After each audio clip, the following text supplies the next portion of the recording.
हा संपूर्ण परिसर अयोध्येचा परिसर आहे आणि हा परिसर राम जन्मभूमी मंदिराचा भाग आहे। यापैकी या 8 एकर जमिनीत मंदिर आहे।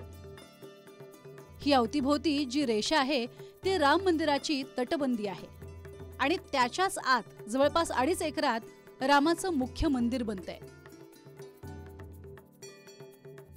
हा तटबंदी सहितचा राम मंदिराचा परिसर आहे।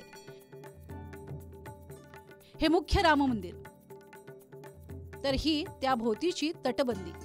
या तटबंदीला राम मंदिराचा परिक्रमा पथ असंही म्हटलं जातं।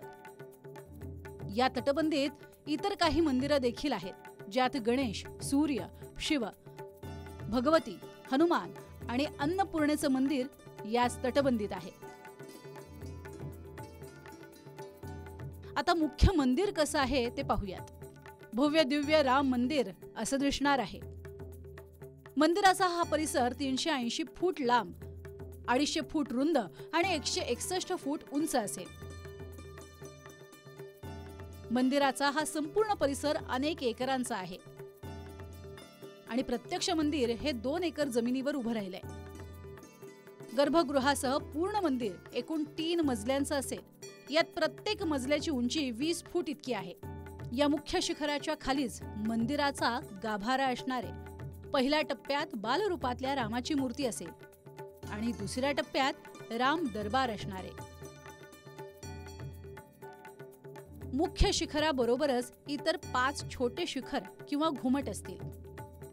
इथल्या मंडपांना नृत्य, रंग, सभा, प्रार्थना आणि कीर्तन अशी 5 नावं दिली गेली आहेत। मंदिराचा प्रवेश पूर्व दिशेनं, तर दर्शनानंतर दक्षिण दिशेनं बाहेर पडण्याचा मार्ग करण्यात आलाय। मंदिरात प्रवेश करण्यासाठी एकूण 32 पायऱ्या आहेत। पायऱ्या पार केल्यानंतर जरी तुम्ही पहिल्या टप्प्यात मंडपाखाली आलात, तरी इथून तुम्हाला गर्भगृहातल्या रामाचं दर्शन होऊ शकतं। पूर्ण मंदिरात एकूण 380 खांब आहेत। 22 जानेवारीला प्रभू श्रीरामाच्या मूर्तीची प्राणप्रतिष्ठा होईल। प्राणप्रतिष्ठेसाठी सोमवारी दुपारी 12:29 मुहूर्त काढण्यात आलाय।